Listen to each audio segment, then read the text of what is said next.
선생님들 안녕하세요. 오늘 MBTI 검사를 어떻게 실시하고 또 채점하고 해석하시는지 안내해 드리도록 하겠습니다. 저는 명지대학교 교육대학원에서 상담교육 전공의 주임교수로 있는 임지숙이라고 합니다. 직접 뵙고 인사 나누면 더 좋을 텐데 이렇게 화면으로 뵙게 되어서 조금 안타까운 마음도 있는데요. 선생님들 그래도 MBTI 검사는 최근에 굉장히 언론을 통해서도 많이 회자가 되고 있고 또 성격 유형이라고 하는 것들을 가지고 사람들을 분류하고 또 장점과 단점을 어떻게 생각하고 보완해 나갈지에 대해서 잘 알려주는 검사이기 때문에 함께 하면서 즐겁게 해나갈 수 있을 것 같습니다. 네, 그럼 지금부터 시작해 보도록 하겠습니다. 자, MBTI 검사 시작하기 전에 선생님들하고 한번 저희가 활동을 해보려고 해요. MBTI 검사지 어느 부분의 여분이라도 좋고요. 혹은 다른 어떤 조그만 메모지가 있으시면 거기에 적으셔도 좋은데, 자, 지금부터 해보셨으면 좋겠는 것은 어떤 거냐면요. 선생님들이 평소에 자주 사용하시는 손이 있으실 거고 잘 사용하시지 않는 손이 있으실 거예요. 아마도 우리나라에서 대부분의 선생님들은 오른손잡이가 많으실 것 같고요. 또 왼손잡이이신 선생님들도 있으실 거예요. 그러면 오른손잡이이신 선생님들은 오른손으로 본인의 이름을 그 여백이나 메모지에 한번 써보시고요. 또 왼손잡이이신 선생님들은 왼손으로 본인의 이름을 한번 써보시겠어요? 제가 일단 이런 질문을 드리는 자체가 뭐지? 갑자기 이름을 왜 쓰라고 하지? 이건 너무 자연스럽고 간단해서 굳이 함께 활동을 한다는 그런 의미가 없을 정도로 당연하게 편안하게 하실 수 있는 일이잖아요. 그런 의아함을 품고, 자, 이제는 펜을 평소 사용하시지 않는 손으로 한번 건네서 쥐어 보시겠어요? 자, 오른손잡이이신 선생님은 왼손으로 펜을 쥐으시고, 왼손잡이이신 선생님은 오른손으로 한번 펜을 쥐어 보세요. 네, 그렇게 하시고 방금 이름을 쓰신 옆이나 아래에 다시 한번 본인의 이름을 써보시겠어요? 제가 지금 앞에서보다는 조금 더 시간을 드리고 있습니다. 아마 이름을 쓰시면서 피식피식 웃음이 나오시는 선생님들도 계실 거고요. 손이 왜 이렇게 떨리지? 하시는 분도 계실 거고요. 그리고 또 앞에 쓰여졌던 이름은 아마 크기도 더 작고 반듯반듯 예쁘게 쓰여졌을 텐데, 지금 평소 사용하지 않는 손으로 이름을 쓰셨을 때에는 글씨 크기도 좀 커지고 뭔가 줄도 좀 덜 맞고 삐뚤삐뚤하고 약간 떨리는 듯한 그런 느낌도 드셨을 거예요. 네, 자, 저희가 오늘 함께 공부하고자 하는 MBTI 검사가 바로 지금 선생님들이 쓰신 이 이름 속에 어느 정도 힌트가 있습니다. MBTI 검사에서는 성격이라고 하는 것이 우리가 타고난 성향을 갖고 있어서 내가 편안하게 빠르게 또 그렇게 의식적으로 고민하지 않고 사용할 수 있는 그런 부분이라고 이야기를 하고 있어요. 그러나 반대로 우리가 평소 사용하지 않는 손으로 이름을 썼을 때 어색하고 힘들지만, 제가 지금 선생님들께 1시간을 드리고 평소 사용하지 않는 손으로 이름을 연습해 보세요 라고 한 다음에 선생님들께 다시 한번 이 손으로 이름을 써보시라고 말씀을 드렸을 때에는 지금보다 훨씬 더 예쁘게 편안하게 이름을 쓰실 수 있을 거거든요. 이런 것처럼 평소 사용하지 않고 우리에게 익숙하지 않은 기능일지라도 또 이렇게 연습을 통해서 활용하는 것을 통해서 개발해 나갈 수 있는 것이 또한 성격이다. 이러한 것이 MBTI 검사의 메인 그 어떤 틀입니다. 그래서 평소에 내가 잘 사용하는 손과 같은 것, 이것이 내가 타고난 성격이고 이것의 장점을 어떻게 살릴 것인지에 대해서 충분히 설명을 해드릴 거고요. 반대로 평소 내가 잘 사용하지 않는 손처럼 그것을 MBTI 검사에서는 열등 기능이라고 표현을 하고 있는데요. 내가 잘 사용하지 않는 성격의 측면은 어떻게 보완해 나갈 것인가 라고 하는 부분을 함께 함께 들여다보도록 하겠습니다. 자, 그러면 지금부터 본격적인 내용으로 들어가도록 할게요. MBTI 검사라고 하니까 일단 이 검사가 어떤 의미인지부터 이야기를 해봐야겠죠. 자, MBTI 검사는요, 마이어스 브릭스 타입 인디케이터의 약자예요. 그러면 마이어스 브릭스는 예상을 하셨겠지만 사람의 이름입니다. 어떤 이름이냐면 마이어스는요, 이 딸이고요. 브릭스는 엄마예요. 그래서 딸과 엄마가 함께 개발해낸 성격과 관련된 검사다. 이렇게 생각을 하시면 되겠습니다. 네, 그래서 여기 세부 설명을 보시면 1920년부터 1975년까지 이 캐서린 브릭스하고 이사벨 마이어스가 함께 연구 개발했다. 이렇게 되어 있죠. 그런데 왜 여기에 보면은 캐서린 브릭스가 엄마고요. 예, 이자벨 마이어스가 딸인데 우리가 그냥 상식적으로 생각할 때는 엄마와 딸이 있으면은 엄마 이름을 먼저 앞에 넣고 딸의 이름을 뒤에 넣어야 되는 거 아닌가? 이렇게 생각하실 수도 있는데요. 검사를 만들 때 기여를 더 많이 한 사람이 여기에 나오는 마이어스, 딸이었다고 해요. 그래서 마이어스 브릭스라고 하는 순서로 이름을 넣었다. 이렇게 알고 계시면 될 것 같고요. 이 MBTI 검사 같은 경우에는 융의 심리 유형론이라고 하는 이론적 틀을 가지고 만들어진 검사입니다. 예, 선생님들께서 이제 이론 배우시면서 융의 이론을 배우셨을 텐데요. 그 성격의 어떤 유형이라고 하는 것으로 융이 우리 인간을 설명해내는 그런 부분들이 나오죠.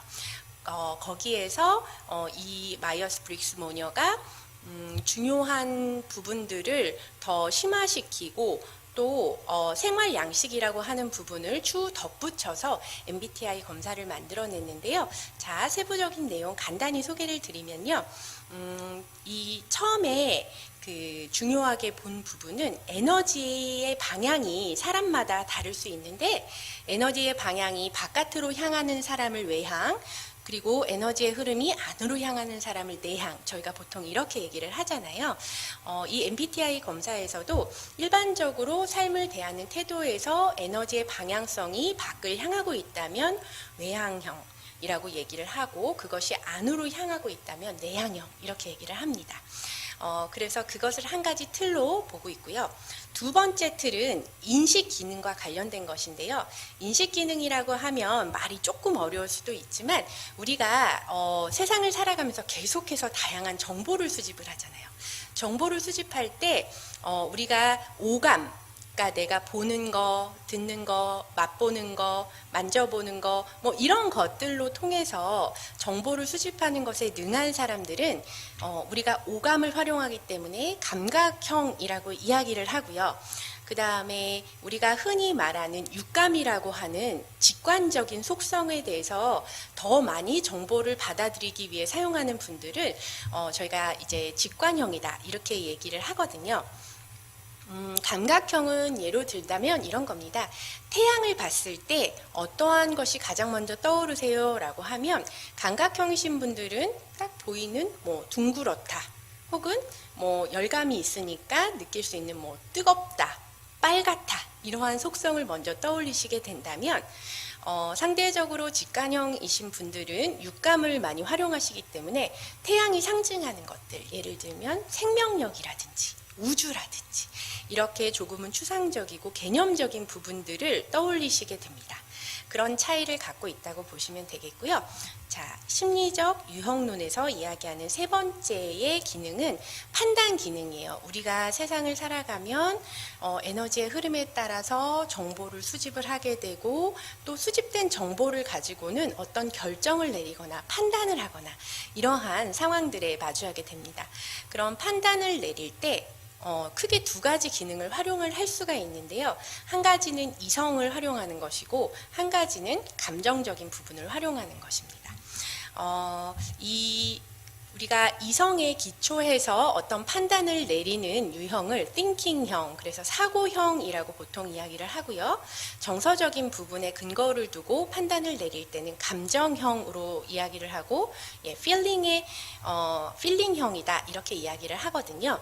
그렇게 할 때 사고형 같은 경우에는 판단의 준거가 이성에 있다 보니까요. 객관적이고 공정한 이라고 하는 키워드를 가지고 보통 결정을 내리게 됩니다. 그래서 관계적인 측면을 고려하기보다는 객관적인 정황이나 상황 판단, 그리고 공정함, 룰을 지키는 것, 이런 것들을 매우 중요하게 여기시게 되고요. 상대적으로 감정형 같은 경우에는 관계지향적인 부분들이 있고, 또 상황에 따라서 융통적인 판단을 하고, 또 앞뒤의 선후관계 같은 것들에 따라서 그때그때의 판단을 내리는 그러한 성향을 가지게 됩니다. 각각의 장단점이 달라질 수 있는데요. 앞쪽에 그 사고형으로 판단을 하시는 분들 같은 경우에는 예를 들면 이런 거예요. 지각을 했다라고 하면, 지각을 하면 1분당 100원이다 라고 하면 5분 지각이면 무조건 500원. 이렇게 생각을 하시는 거예요. 그래서 그 이유가 뭐 아파서 병원에 갔다 왔던지 아니면 늦잠을 잤던지 이런 것은 중요한 판단의 준거가 되지 않습니다. 반대로 감정형이신 분들은요. 이렇게 생각을 하시는 겁니다. 지각을 하기는 했지만 몸이 아파서 병원에 갔다 오다가 늦은 사람한테까지 지각비를 받는 것은 공정하다고 보기 어려운데 하지만 늦잠을 자서 만약에 늦게 온 사람한테는 지각비를 받아야지. 이런 식으로 상황에 따라서 그 이야기를 듣고 그 사정에 따라서 판단을 내릴 수 있다. 이런 것이 나한테는 더 판단의 준거다라고 생각하신다면 감정형에 가까운 그런 생각을 하고 계신다고 보실 수 있겠습니다. 자, 여기까지 해서 에너지를 사용하는 일반적인 태도, 그리고 인식의 기능과 판단의 기능, 이 세 가지가 융의 이론으로부터 온 MBTI 검사에서 활용되는 그 심리적 유형론의 부분이라면, 마지막에 나오는 부분들은 마이어스 브릭스 모녀가 덧붙인 부분인데요. 생활 양식상에서 어떤 방식으로 생활을 해나가느냐라고 하는 부분들을 이야기를 합니다. 그래서 결정형이라고 말하는 저칭이라고 하는 단어를 쓰게 되는 계획을 잘 세우는 사람의 유형을 한 가지로 놨고요. 또 한 가지는 인식형이라고 해서 perceiving형이라고 보통 부르고요. 인식형 같은 경우에는 계획을 세우기보다는 굉장히 임기응변적이고 또 굉장히 창의적이고 융통적인 부분이 더 발달한 그러한 생활 양식을 가진 유형이라고 보시면 되겠습니다. 자, 이러한 성향들은 보통 타고난 기질에 대한 부분들을 보려고 해요. 하지만 우리가 성향대로만 살 수 있지가 않죠. 생활을 해나가면서 계속해서 사회화라는 과정을 거치면서 우리의 성향이라고 하는 것도 조금은 변해가게 되어 있는데요. MBTI 검사는 그러면 왜 하느냐라고 할 때 아까 말씀드린 것처럼 기존에 가지고 있는 타고난 장점은 장점으로 살리면서 또 평소 사용하지 않는 손을 연습해서 사용할 수 있는 열등 기능을 극복해낼 수 있는 부분에 대한 어떤 제언을 주는 검사이기도 하지만, 기본적으로는 내가 선천적으로 타고난 성향에 대해서 확인하고 알아보고, 그래서 그것을 구현하면서 살아갈 때 우리가 더 삶의 질을 높이고 만족스러운 삶을 살 수 있다라고 하는 그러한 관점에서 자신의 성향대로 살 수 있게끔, 그래서 뭔가 삶의 질이 더 높은, 더 쾌적하고 더 즐겁고 더 만족스럽고 스트레스가 적은 그러한 삶을 살도록 돕기 위해서 이 검사를 한다라고 생각을 해주시면 좋겠습니다. 본성을 거스르면서 계속 산다고 하는 것은 사실 굉장히 스트레스 상황에 계속 놓이게 되고, 또 타고난 대로 장점을 살려서 사는 삶보다는 훨씬 더 성과를 내기도 어렵겠죠. 그런 측면에서 자신의 타고난 성향이 어떠한 것인지 잘 알고 그것을 살려나가는 것은 매우 중요하다고 볼 수 있겠습니다. 네, 그래서 지금 아까 말씀드렸던 것처럼 일반적인 태도가 외향이냐 내향이냐, 인식하는 정보를 받아들일 때, 기능을 쓸 때 감각을 많이 쓰느냐, 직관을 많이 쓰느냐. 그 다음에 또 우리가 받아들인 정보들을 가지고 세상에 대해서 판단을 해야 할 때 사고를 많이 쓰느냐, 감정을 많이 쓰느냐. 네, 그리고 생활 양식에서 봤을 때 어떻게 규칙과 틀에 의해서 결정을 내리는 스타일이냐, 아니면 인식형으로 열어놓고 가는 스타일이냐라고 하는 네 가지의 대급, 네 가지의 반대되는 개념을 가지고 MBTI 검사가 구성이 되고요. 이 네 가지가 각각 어떤 조합을 가지게 되느냐에 따라서 네 가지와 네 가지가 만나서 이것이 곱해지면 16가지의 성격 유형으로 정리가 되는 그것이 바로 MBTI 검사라고 하겠습니다. 네, 그럼 이제 검사 실시로 한번 들어가 볼까요? 네, 처음에 설명을 드린 것처럼요. 처음에 선생님들께서 본인의 이름을 써보신 것처럼 이 검사는 내가 더 편안하고 기본적으로 빠르게 할 수 있고 또 고민 없이 선택할 수 있는 것, 이게 아주 중요합니다. 그래서 선천적인 성격의 선호성을 알기 위한 검사이기 때문에 이건 좋고 나쁨도 없고요. 잘하고 못하는 것도 없습니다. 그래서 능력 검사나 지능 검사가 아니므로 편안하게 내가 원하는 것을 내가 직관적으로 선택하면 된다. 이렇게 생각하시면 되겠고요. 그래서 맞는 답을 고르실 필요는 없어요. 예를 들면 파티와 독서 중 선호하는 것을 골라라. 만약 이런 문항이 나온다면 왠지 나의 사회적인 직분을 생각하면 나는 누군가를 가르치는 사람인데, 누군가를 돕는 사람인데, 혹은 뭐 관리자의 입장인데 파티보다는 독서를 선택해야 하지 않을까? 이런 마음으로 독서를 선택하시게 되면 올바른 결과를 얻기가 상당히 어려워집니다. 파티와 독서는 굉장히 같이 중립적인 개념으로 받아들이시면 되고, 정말 내가 무엇을 더 선호하는지를 선택하셨을 때 타고난 성격의 경향성을 정확히 아실 수가 있으니까요. 굉장히 중요하게 생각하실 부분은 내가 사회적으로 어떠한 역할과 위치에 있는지, 어떤 일을 하는 사람인지 이런 것에 따라서 체크를 하시는 것이 아니고, 정말로 내가 그냥 중립적으로 두 가지가 놓여 있을 때 무엇을 더 좋아하나, 무엇을 더 원하나 라고 하는 굉장히 단선화된 그러한 선택으로 체크를 해나가시는 것이 훨씬 더 정확한 결과를 내실 수가 있습니다. 그래서 여기 나와 있는 것처럼 지속적이고 일관적으로 내가 쓰고 있었던 것, 그리고 자연스럽고 편안한 것, 그리고 크게 의식하지 않고 내가 선택하는 게 어떤 것인지, 그리고 더 끌리는 것은 무엇인지, 이러한 것들이 선택의 준거가 되시면 됩니다. 올바른 거, 해야 하는 것을 선택하는 것이 아니라는 거 다시 한번 강조를 드리고요. 이렇게 강조를 드리는 것은 내가 체크를 한 대로 검사 결과가 나오기 때문에 이러한 자기보고식 검사의 경우에는 얼마나 솔직하고 진솔하게 응답했느냐에 따라서 정확한 검사 결과를 얻으실 수가 있거든요. 그 부분 때문에 이렇게 강조를 드리게 됩니다. 간혹 선생님들 중에 이런 분들이 계세요. 이거 성격 검사 결과 제가 이거 잘 설명이 안 되는 것 같은데요? 이렇게 말씀하시는 분들이 계신데, 그거는 아마도 내가 사회적 바람직성에 의해서 체크를 했다든지, 아까 말씀드린 것처럼 내 사회적 위치나 직분에 의해서 선택을 하시는 부분이 있었다면 검사 결과가 타고난 선천적인 편안한 경향성을 볼 수가 없기 때문에 왜곡되어지는 부분이 있을 수 있고, 그것이 정확하지 않은 결과로 연결된 그러한 경우의 수라고 볼 수가 있거든요. 그러니까 선생님들께서 지금 강조드리는 이 편안하고 자연스러운, 끌리는, 그리고 내가 지속적이고 일관적으로 보통 선택할 수 있는 그러한 선택지들을 선택해 주시기를 거듭해서 부탁을 드리도록 하겠습니다. 네.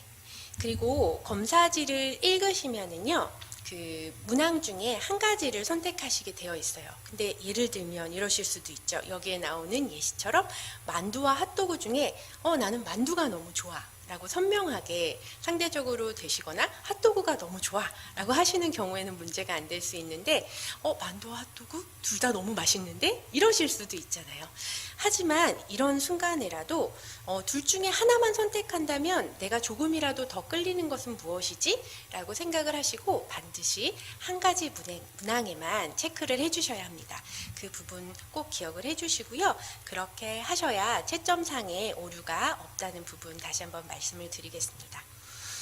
그리고 만약에 실수하셨다라고 생각이 드시면요, 이렇게 완전히 까맣게 색칠을 해주시면 그 부분을 나중에 채점할 때 이건 내가 실수한 거고 정답으로 표시한 부분이 아니지라고 아실 수가 있으니까요. 이렇게 완전히 까맣게 칠해 주시고요.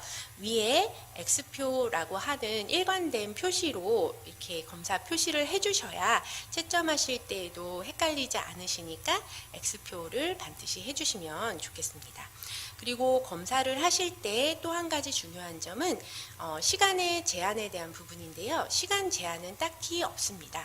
하지만 대부분의 분들이 최대 15분에서 20분 내에는 보통 검사를 다 완료를 하시거든요. 그보다 빨리 완료하시는 경우들도 물론 많이 있습니다. 아까 말씀드렸던 것처럼 심사숙고하는 검사가 아니기 때문에 직관적으로 떠오르는 것들을 바로바로 체크하시면서 넘어가시면 검사 시간은 그렇게 오래 소요되시지는 않을 거예요. 그럼 여기까지 해서 결과를 보는 방법까지 말씀을 드렸고요. 이어서 검사 해석을 하시는 방법 설명드리도록 하겠습니다. 그럼 1부 여기서 마치도록 하겠습니다. 감사합니다.